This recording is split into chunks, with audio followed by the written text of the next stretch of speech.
Bien, donc je vais aborder là l'exercice 6 de cette fiche, le dernier exercice de la fiche là. L'idée c'est de vous faire découvrir un nouvel algorithme pour déterminer un encadrement de certaines solutions d'équations du type f de x égale à une constante, en l'occurrence ici f de x égale à 0. Donc je vais partir sur l'exercice 5 que vous avez pu consulter, là, la correction est en PDF, je n'ai pas fait de vidéo dessus, mais pour résumer, dans l'exercice 5, on avait une fonction définie par f de x égale à x au cube moins 100, et on a démontré que f de x égale à 0 assez très facilement que cette équation admettait forcément une seule solution parce que la fonction f était continue et strictement croissante et que les limites étaient respectivement moins l'infini et plus l'infini. Et on démontrait assez rapidement que la solution alpha, ici qu'on avait noté alpha dans cet exercice-là, était encadrée par deux entiers consécutifs qui sont 4 et 5. Donc là j'ai fait un aperçu de la courbe de la fonction f, on voit bien que la solution entre 4 et 5. Puis on avait procédé après par balayage à la calculatrice. Donc je vous rappelle le balayage, le principe est le suivant. Donc une fois qu'on sait qu'une solution est entre, on peut voir qu'elle est entre 4 et 5 ici, parce que l'image de 4 c'est moins 36, l'image de 5 c'est 25. Hein. Donc vous pouvez constater que l'une est négative, l'autre est positive. Donc la fonction s'annule bien de façon unique, comme elle est strictement croissante entre 4 et 5. Et donc, on va essayer de déterminer le nombre de calculs nécessaires à la machine pour avoir un encadrement à 10-3 près. Donc là, c'est 10-3 qui est écrit, on ne le voit pas bien. Je vais rectifier. Voilà. Donc, combien de calculs sont nécessaires? C'est ça la question qui va m'intéresser.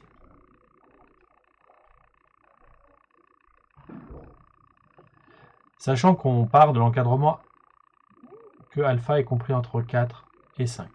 Donc si on résume, on l'a fait. Alors bien sûr, si on décide de faire un balayage à 10-3 près et qu'on le fait par des balayages qui sont successifs, hein, important de le faire de façon successive,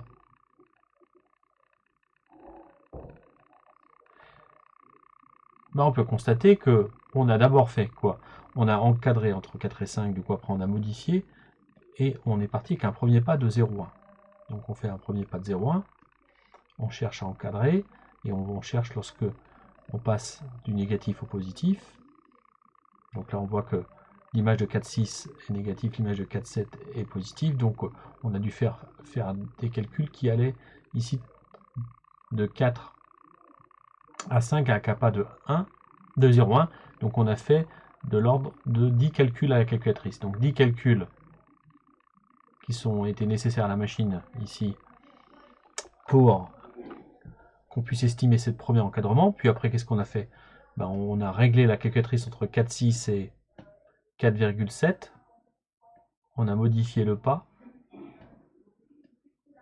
en faisant un pas de 0,01. Et donc, rapidement à la louche, hein, si on passe de 4,6 à 4,7, on va faire 4,6, 4,61, 4,62, etc. jusqu'à 4,69. On va refaire à nouveau 10 calculs ici. Donc une dizaine de calculs aussi, pour essayer d'estimer un encadrement ici, plus précis. Donc là, on voit qu'on est entre 4,64 et 4,65, et rebelote, on règle la calculatrice entre 4,64 et 4,65, et cette fois-ci, avec un pas de 0,001, avec un pas de 1 millième, 10 puissance moins 3, donc ici 10 puissance moins 3. Voilà, et on a ici obtenu du coup l'encadrement entre 4,641 et 4,122, mais la calculatrice à nouveau, pour qu'on puisse prendre cette décision, on fait à peu près 10 calculs. Donc en gros, on a fait 3 étapes où en gros il y avait à peu près 10 ou 11 calculs, hein, si on regarde, donc approximativement 30 calculs. D'accord? Pour une précision à 10-3 près, lorsqu'on part d'un encadrement entre deux entiers consécutifs. Donc ça, c'est la méthode de balayage classique successif. Donc si on voulait un encadrement à 10-4 près, on en rajoute une étape de 10 calculs, donc on serait passé à 40 calculs. D'accord? Donc c'est pas énorme, mais voilà, on va voir qu'on peut faire nettement mieux. Hein, donc l'idée la suivante, c'est qu'on va essayer de découvrir un nouvel algorithme que vous allez peut-être reconnaître, si vous l'avez déjà rencontré, même dans un jeu télévisé. C'est l'algorithme qu'on appelle l'algorithme de dichotomie. Donc là, je vais vous faire découvrir cet algorithme de dichotomie qui va nous permettre d'approcher alpha à 10-3 près d'une autre manière. Alors, quel est le principe? On part toujours du même constat, c'est qu'on sait que notre solution est entre 4 et 5. D'accord? Donc c'est comme si on vous disait, par exemple, je suis dans un jeu télévisé, on nous dit voilà, je vais peut-être ici activer la caméra, comme ça vous allez un petit peu voir, on est ici.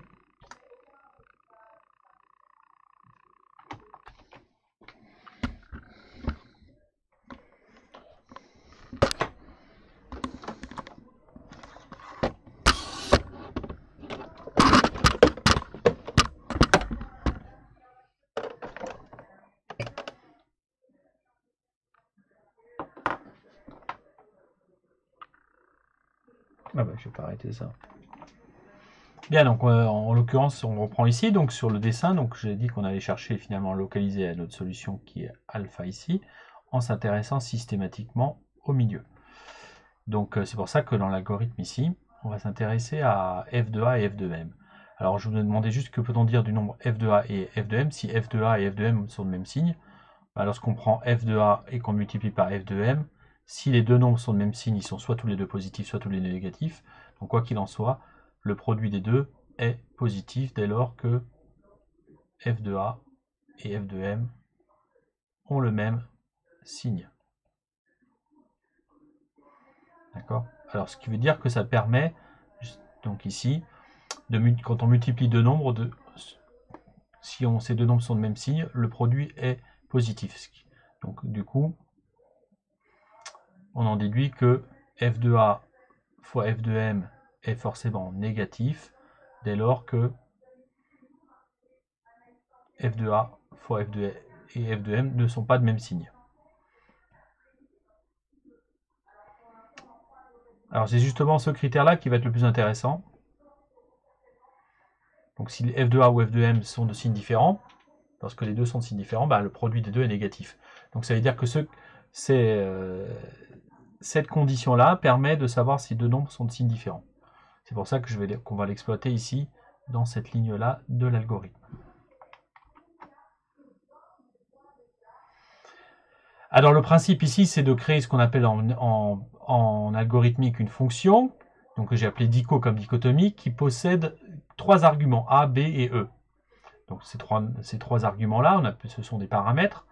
Alors cet algorithme dit que tant que la valeur absolue de B moins A est plus grande que E, donc c'est-à-dire tant que la distance entre B et A est plus grande que E, M prend la valeur A plus B sur 2, donc ça veut dire justement, ça c'est le milieu, c'est-à-dire la moyenne des deux valeurs.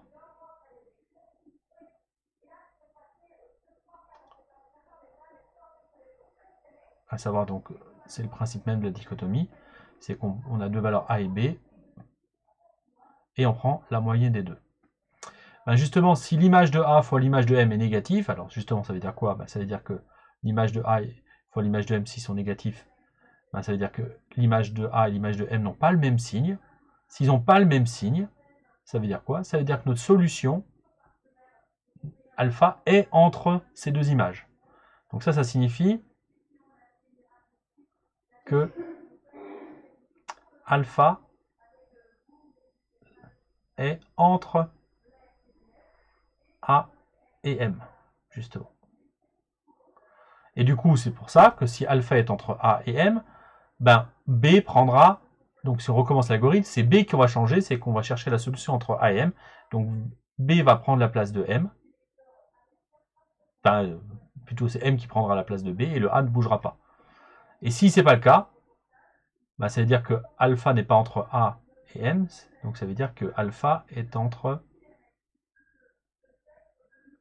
M et B. Et dans ce cas-là, s'il est entre M et B, c'est A qu'on remplace par M. Et ça recommence. D'accord? Ça recommence ici, sans arrêt, jusqu'à ce qu'on obtienne la précision qu'on veut, ici. À savoir que l'écart entre les deux bornes soit suffisamment petit. Et donc justement, quelles sont les valeurs qu'on va donner à cette fonction lorsqu'on veut obtenir une valeur approchée à 10 moins 3 près, comme ici. Si on veut obtenir une valeur approchée à 10 moins 3 près, tout simplement, on va prendre ici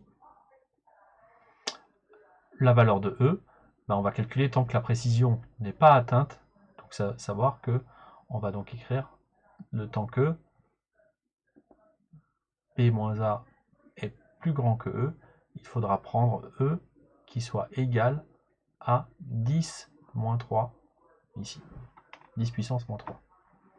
Donc c'est-à-dire qu'on calcule tant que l'écart entre la borne A et B est supérieur à la précision qu'on recherche. D'accord? Et petit a, ben, ça sera 4, et petit b, ça sera 5. C'est un peu trop de et là, on va mettre ici un ou. Voilà les valeurs qu'il faut prendre ici pour comprendre que cette condition-là permet de voir qu'on va prendre ces trois valeurs-là. Et donc on va appliquer cet algorithme-là, et l'idée c'est qu'à la fin ça nous retourne petit a et petit b, à savoir l'encadrement qui va devenir de plus en plus précis. Donc on va un petit peu le faire tourner à la main pour commencer.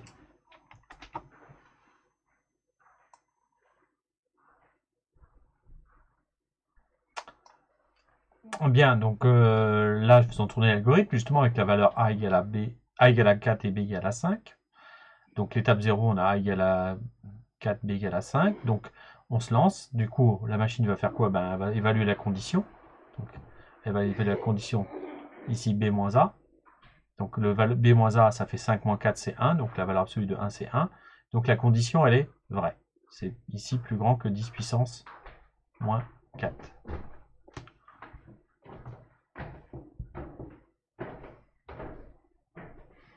Donc ici, cette condition est vraie. Alors j'avais dit... Voilà, ici c'était une condition où on avait... on voulait... Alors, si je regarde bien, c'est 10 moins 3 près.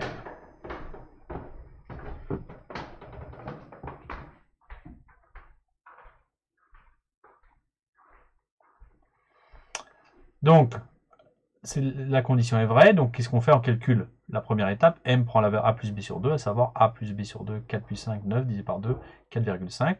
Et là, on calcule F de A et F fois F de M à la calculatrice.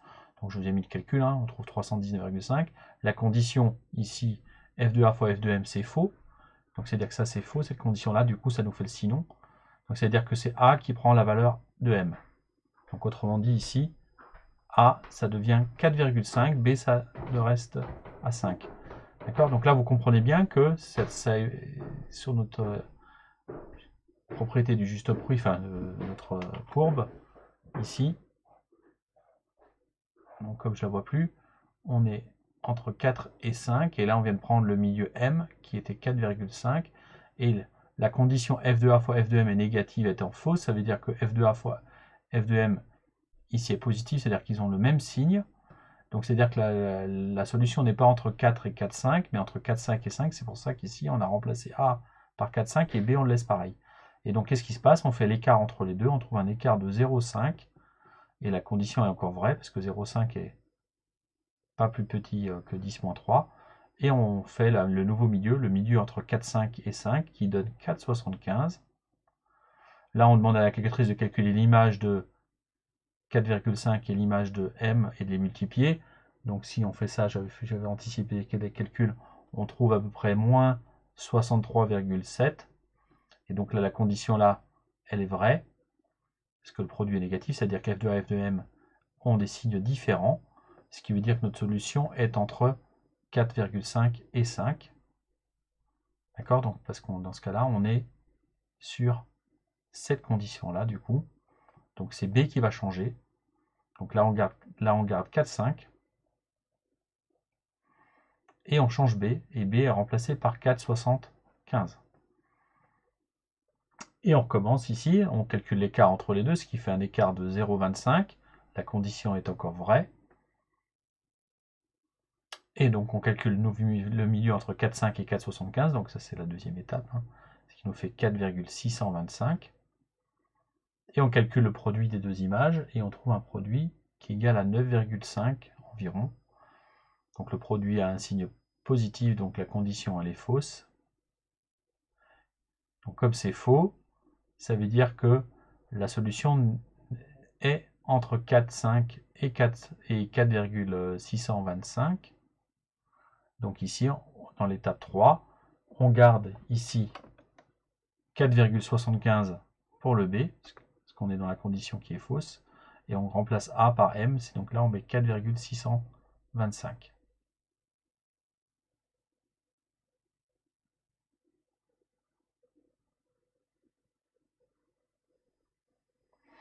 Puis après on calcule l'écart, ce qui fait un écart de 0,125. La condition ici, elle est encore vraie pour l'instant. Et là on refait le milieu des deux, entre 4,625 et 4,75 à la calculatrice, c'est ce que je suis en train de faire. Et je trouve 4,6875. On fait le produit des deux à la calculatrice, je le fasse. Et j'obtiens environ moins 3,2. Cette condition, elle est vraie. Donc c'est à dire que cette fois-ci, on prend B qui prend la valeur de M. Donc ici, on change B et on garde A. Donc là, on garde 4, à l'étape 4, on aurait, etc., 4,625. Et là, on mettrait 4,6875, etc., etc. D'accord? Donc là, le tableau, je l'ai préparé. Donc ça va prendre quelques lignes.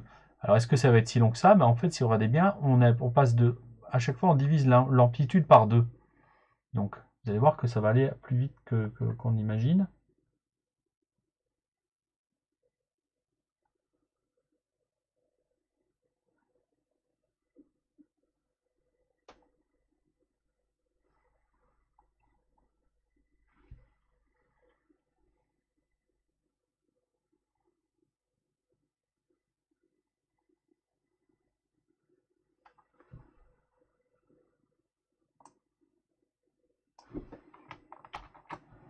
Donc voilà le tableau complété que j'ai réalisé avec tous les calculs. Donc on voit que la condition B-A en valeur absolue devient fausse ici, ou d'un moment, parce que si vous remarquez bien, à chaque fois, on divise ici l'amplitude par 2. Donc là, vous êtes passé de 1 à 1,5, vous avez divisé par 2. Là, vous avez divisé par 2. Donc, etc., etc. Et donc, à un moment donné, si on regarde, on a 10 étapes. Alors, pourquoi 10 étapes? On peut remarquer que l'amplitude est, au départ, est égale à 1. Donc, ça, c'est l'amplitude initiale. Donc, je vais la noter A. M, P, avec indice 0, est égal à 1. À chaque étape, l'amplitude est divisée par 2. Parce qu'en fait, c'est le principe de la dichotomie, on coupe en deux.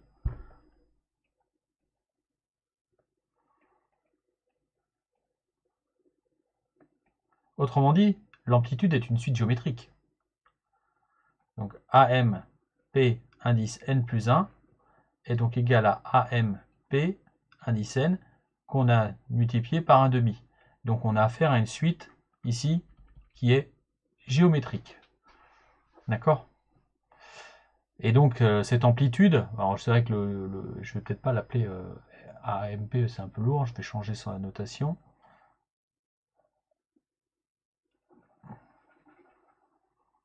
Je vais l'appeler E indice n comme un écart, ce sera beaucoup plus light.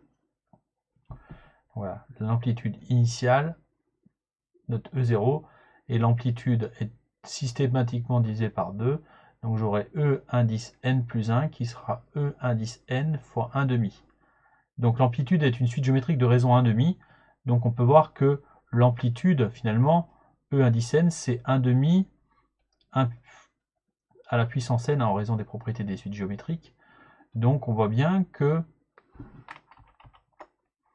si n il vaut 10, donc c'est-à-dire que lorsqu'on a réalisé 10 étapes, vous avez donc multiplié par 1,5 systématiquement à la suite de 10 étapes, vous avez E indice 10 qui est égal à 1,5 à la puissance 10, et si on calcule ça, ça nous fait 1 sur 1024.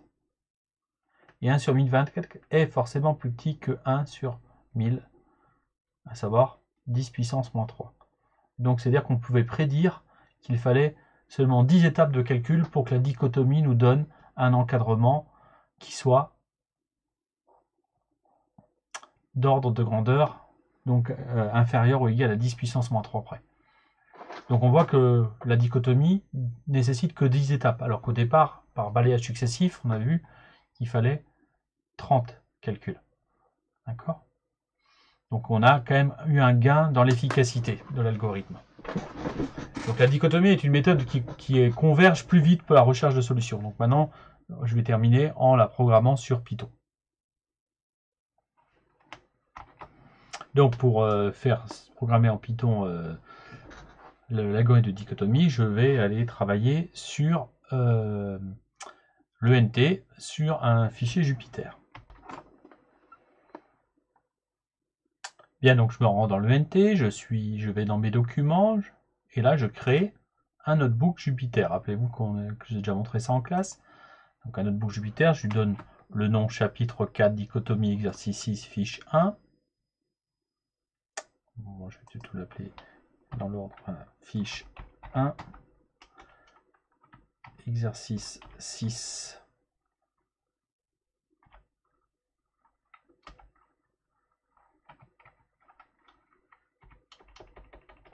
Dichotomie en référence à ça. Voilà, donc ça crée le fichier, il va s'ouvrir et voilà, on y est. Donc la première étape, qu'est-ce qu'il faut faire?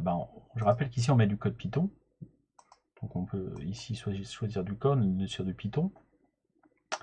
La première étape, c'est déjà d'indiquer, il faut qu'on définisse la fonction définie par f de x qui égale à x au cube. Voilà. Donc pour définir une fonction en Python, je rappelle qu'on utilise le mot-clé def. Donc la fonction elle va s'appeler f de x. Ensuite, on met 2 points. Et là, tout simplement, cette fonction va calculer y qui sera égal à x au cube. Donc x étoile étoile 3 pour dire x puissance 3 moins 100.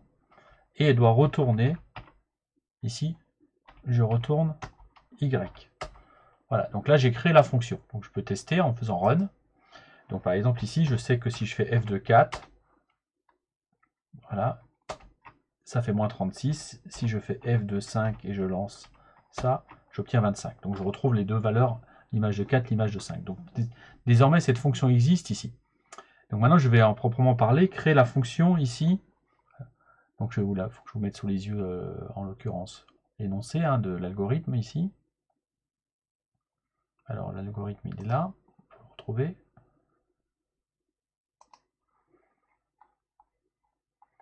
Voilà l'algorithme. D'accord? Donc on ne perd pas de vue qu'on a besoin de cet algorithme ici. Je vais faire une petite capture.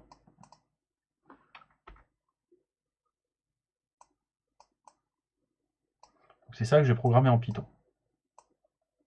Très important de savoir faire ça.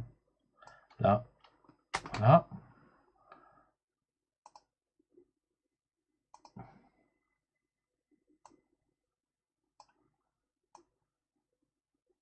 Donc ça, je le garde sous les yeux. Et donc, c'est une fonction qui doit s'appeler, on a dit, dico. Donc ça commence par le mot-clé def. Cette fonction doit s'appeler dico, comme dichotomie, je pourrais aussi l'appeler dichotomie. Et elle comporte l'argument A, l'argument B, qui sont les bornes, et E, la précision. Voilà. Et donc maintenant, nous allons rentrer cette fonction. Donc créer là. Donc en Python, comment on tape une instruction du type tant que? C'est tout simplement un while. Donc while. Ici, la valeur absolue, c'est ABS. Donc valeur absolue de B-A. Tant que la valeur absolue de B-A est strictement supérieure à E. Donc je mets 2 points. J'ai un dente, donc il y a le décalage qui se fait. M prend la valeur A plus B sur 2.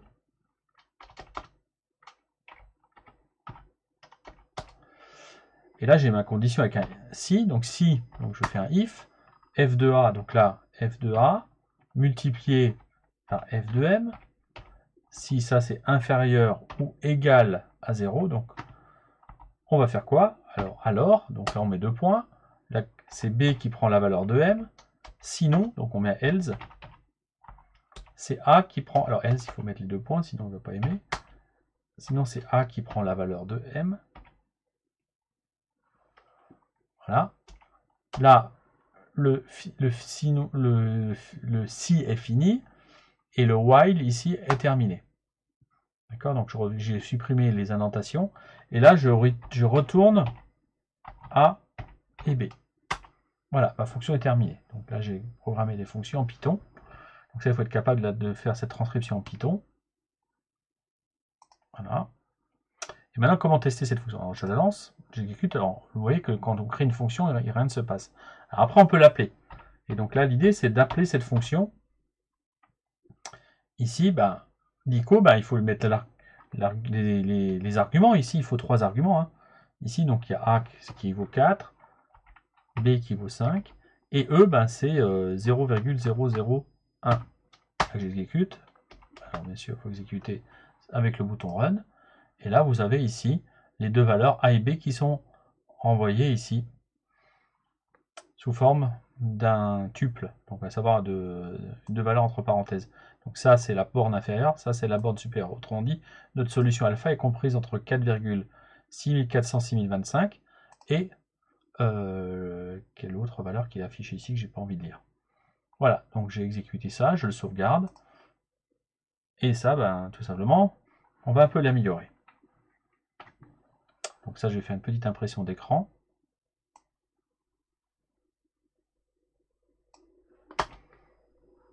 Et je vais l'intégrer dans le document que je vais vous joindre.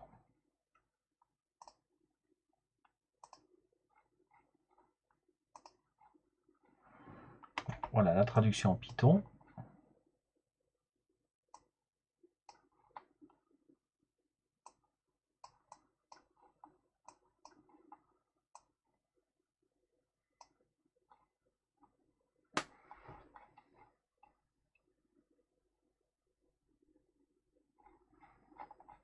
Alors on demande à la fin de l'exercice, regardons,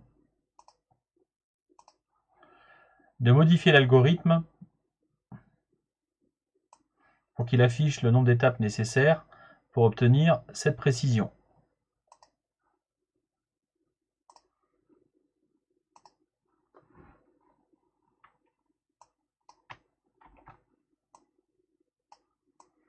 Donc ici on va modifier cet algorithme. Oh, qu'est-ce qui se passe là? Pourquoi ça fait ça? Ah, il faut que j'attrape ça. Voilà, ça c'est un petit peu trop lent. Donc, où je peux modifier l'algorithme pour qu'il m'affiche le nombre d'étapes nécessaires pour obtenir cette précision. Donc là, il m'a pas dit combien d'étapes il a fait. Je voudrais qu'il m'affiche le nombre d'étapes. Donc ici, il faut qu'on rajoute des instructions. Donc on y va. Il faudra un compteur qui va compter le nombre d'étapes. Donc ce compteur-là, au départ, il vaut 0, donc il faut le mettre à l'intérieur de la dichotomie. Donc ici, donc ici on a par exemple un compteur. J'écris compteur, hein, et il vaut 0. Je le mets au début de notre fonction dichotomie. Et ce compteur-là, il doit augmenter de 1 à chaque fois qu'on a une étape dans la boucle while. Donc ici, à chaque fois qu'on calcule le milieu, on peut demander au compteur de changer. Donc ici, je pourrais mettre compteur. Et j'augmente le compteur d'unité, donc c'est-à-dire que je fais compteur plus 1.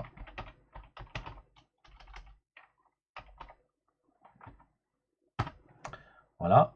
Et là, ce que je voudrais faire, c'est que je pourrais demander qu'il m'affiche le compteur aussi.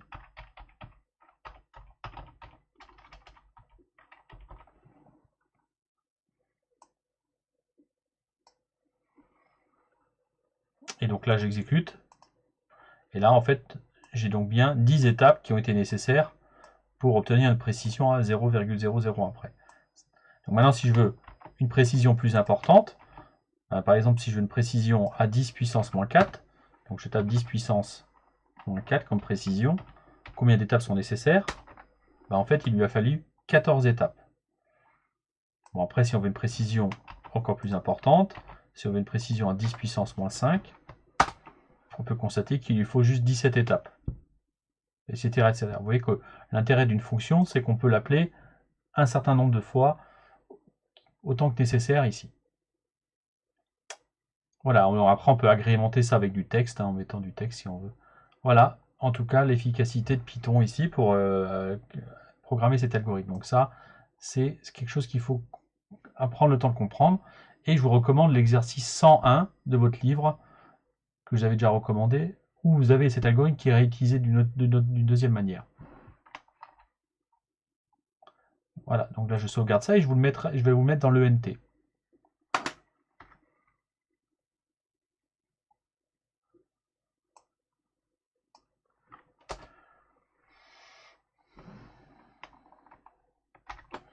Voilà, donc je conclus ici en insistant sur l'importance dans le programme de cet algorithme. L'algorithme de dichotomie est officiellement un programme pour le bac.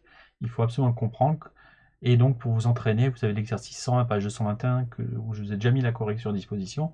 Mais voilà, un exercice où il y a un peu de révision avec l'exponentielle et l'algorithme de dichotomie qui est à nouveau employé. Donc, on va le revoir à différentes sauces, hein. Ok? Voilà, ben bonne continuation dans votre travail.